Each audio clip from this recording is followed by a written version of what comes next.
We're just going to finish getting set up for this run. So we have a $15 donation from Ren. What a coincidence. Nichole is my favorite host too. Oh, you're so sweet. Thank you for lending your voice and positivity to this awesome event on your birthday. Thank you. It's absolutely a pleasure to be here. I am so excited. We have a $15 donation from Raven Helmont. There is no comment, but thank you so much for that donation.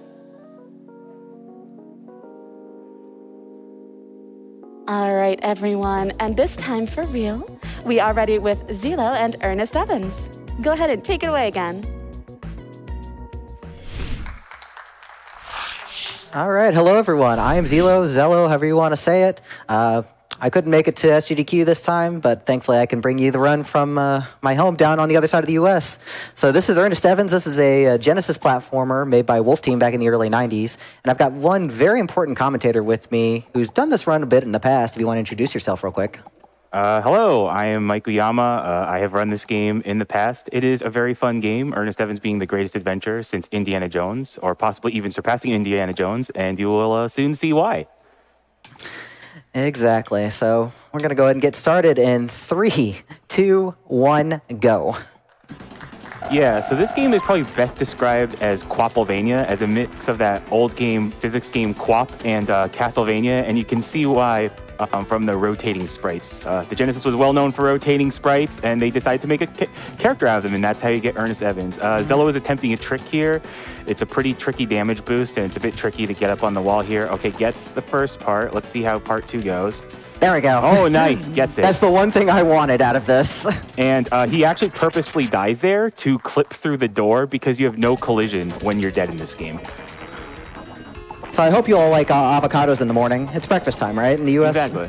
Oh, nice boost. Oh, very nice boost. Yeah, so those boulders are completely RNG, and you want them to boost you to the left towards the beginning of the stage so that you can clear the stage. Yeah, we're going to be going through 12 different stages, and this game is notoriously laggy on pretty much every single one of them. Yeah. These vines are going to be taken out right here because if I were to let those vines stay on in memory for the entire stage, we would probably see another Duke Nukem Forever before I could finish.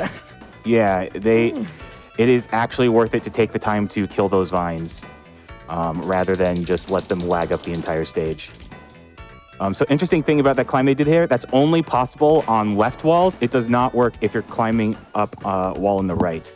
I've got and Indie you hat. see, there you go. Greatest adventure since Indiana Jones. And now you get a neon whip or a hot dog whip, however you want to describe it. And we collect it because it is a faster way to defeat the boss. And this We've also got clips. Saves about -2 seconds, but it's awesome. You have to go for it. Like, exactly. We have clips, not useful clips, but hey, we have clips. This is an official speedrun game. Exactly.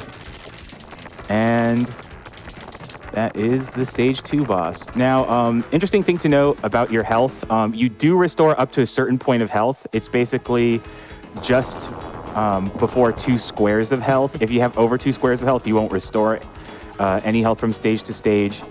And the way damage works in this game, if it's something threatening looking, like a knife or a bullet coming your way, it does almost no damage, but collision damage does all the damage because all damage is per frame. And yeah, unfortunately, we lose all our weapons and items between stages, so I had to let go of Indie Hat because Evans is about as good at keeping clothing around as I am around the house. But we did get some stones instead, so it's okay. Yeah, the mightiest weapon, the pebble. And the reason why it's collected is because your whip in this game does about 1 damage per frame, but the pebble does 50 damage per hit. So it's definitely a big time saver on the boss. Absolutely. All these bouncing rib cages just make me think Mortal Kombat. This is before Mortal Kombat, too. Yeah. So let's see if we can get the 1 cycle right here. There we go. Oh, there, you got it. And he's going to the left to reduce lag. Lag reduction strats are a big factor in this game, and there's the mighty action roll of Earnest Evans. I wish I was as limber as he is. Yeah. So you might be wondering why he's going to all these disconnected places. Well, this is actually the second version of the game. This game was originally a Japanese Mega CD release, and that version had a bunch of anime cutscenes to tie together the story, but which they cut out for the US exclusive Genesis version. So you have no context as to where Earnest is going. I think this is in a Mayan temple right here. And here's the... Oh, wait, no, wait. And we're going to see a great boost here very soon. Well, we got a bunch of enemies just kind of lagging us up. We didn't get like a big boost earlier. Oh, yeah. But let's see if this boss wants to cooperate. I am on the wrong side of him than I normally am. Yeah, this boss is wow. Wow, that is very lucky, because if the boss hits you with one of those lightning pillars, you pretty much instantly die from the collision damage. It was right in between for hitboxes. Also, so we're going to hold left right here, and I just skipped half the stage by landing on top of the train because this game is an experience. Yeah, exactly. So, and you'll see the planes just kind of awkwardly moving left to right because they're expecting you to come from the left, so they're very confused about the trigger. And I call that the second try shortcut because you're going to try holding left the second time you attempt this stage. By the way, don't worry about this coal monster. Yeah. It's okay. You've got good enemy variety. You've got planes, you've got gangsters, and you've got a coal monster. And then we're just going to take a train and clip out of the... We're going to take a plane and clip out of the train. It's fine. Yep, exactly. And also, lag there is actually good because it means you're hitting the coal monster a lot. And this is Annette from El Viento, who in the Japanese version is someone you rescue, and in the U.S. version is your grandmother because you are the grandson of Earnest Evans in the U.S. version. Yes. Don't ask. Ernest Evans, grandson of Ernest Evans. We gotta make that distinction. Exactly. And, so Guile didn't flash kick me, thankfully. Yeah, so which is nice. Get to that. Yeah. You know, Mike, I think I dropped my wallet down there. I might want to go down and check. Yep, exactly. Yeah, it looks like it. Maybe I can get down there. Yeah. That's actually the furthest down I've ever gotten there. Nice. All right, so yeah, this is stage 7. It's pretty common to take a death here. He's taking care of the worms because they lag up the stage a lot. And the reason why it's so common to take a death here is because there's a lot of worms and it's very easy to take collision damage. I might be able to get through it without a death. Yeah, that's true. See if the bugs are good. Yeah. That looks good. If you defeat that enemy. Yep. Okay, wow, deathless. Nice. That's very nice. So the thing about this game is that you get 5 continues and that's it. So if Zello game over 6 times, then the run is over. And yeah, this boss, like many other bosses in the game, is just RNG. Although it seems to be decently cooperative so far. Yep. Yeah. That was not too bad. That was a nice Arcatron. Are we going to see some action? Roll! Absolutely. And foreground chain while we're at it. So here's the big boost, hopefully. Yeah. Oh, no! I got it, and then I forgot to hold up. So if I had managed to do that right, we would have sailed right over that tree, but I think rolling through it is just as good. Yeah. It's okay. Yeah, and there are these piranhas that try to bite at you. Normally, they're not too bad unless they bite at your feet. And so we got rock on a stick right here. Yeah, so you kind of want to turn around while you're hitting it because it hits on both sides of you. So you want the hitbox to just be active on both sides of you while you're doing it. And Zello is already at the boss and is actually using the backside to hit the boss. And he should be dead soon. Yep. You know, Mike, I don't really want to play this next stage, so I'm just not going to. Fair enough. So yeah, the trigger to this stage wraps around. You're supposed to fall to the bottom, but it actually bleeds over to the top, and you can just jump up to hit that trigger. Right. So who wants sushi? Yeah, so this is the biggest point of RNG in the game. This boss is completely random. The orbs rotate in a consistent manner, but the boss's movement is completely random, and it moves faster than you. Where is he? There he is. Yeah, and he's kind of using the invincibility period to get some hits on the boss. Fortunately, Zello has plenty of continues, and that was actually not a bad fight. Yeah, and he can move away faster than you, so you could just be caught forever. Yeah, and we are actually on the final stage. Basically, the plot of this game involves a bunch of like Cthulhu monsters and Teddy Roosevelt and a bunch of other stuff. We don't see that in the Genesis version. And he's just dodging a bunch of eyeballs to avoid lag. And I don't think there's too much to talk about until the final boss. So if you want to sneak in a donation, Nichole, feel free to.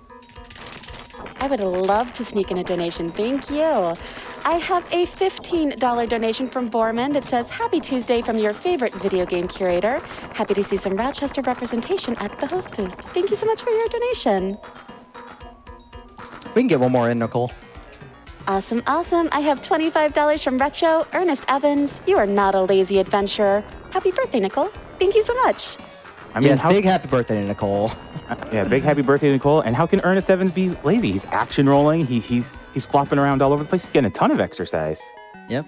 So I'm actually going to do a little bit of death view since I have so many continues. We're just going to wait until the boss is actually active. Yeah, that's a purposeful, so he can get as many hits as possible. And it looks like the weak point would be the core in the middle, but no, it's actually the pelican scythe head looking thing. And time is when the boss starts exploding, which is now.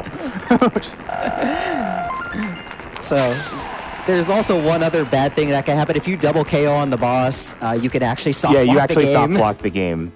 I'm glad that didn't happen. So that is Earnest Evans, and a reward is Earnest being chased by a boulder, Indiana Jones style. Exactly. It doesn't get much better than that. With a power run with the arms. The power run. Yeah. So what's interesting about this game is that a bunch of the devs actually went on to do bigger projects. In fact, if you look up the credits, you'll see there's a guy named Bugtaro.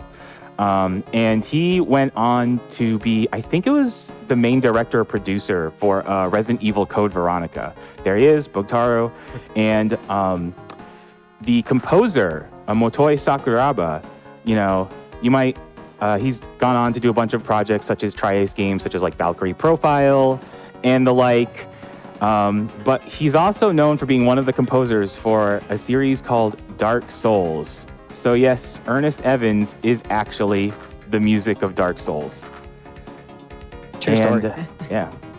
And I don't have too much to say other than to do the traditional Wolf Team howl. So, Wolf Team!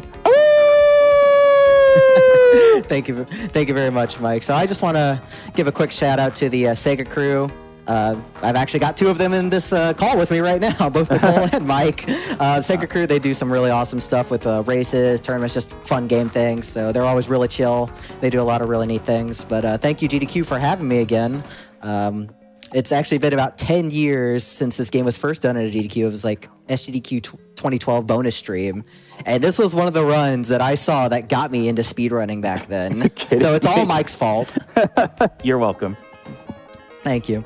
But that's about going to do it for me. So I couldn't really ask for much more because tomorrow is actually my birthday. So what better way to end a year for me than running Earnest Evans for all y'all? But thank y'all so much. Enjoy the rest of the marathon. And I'll be back on Thursday for some Mania commentary.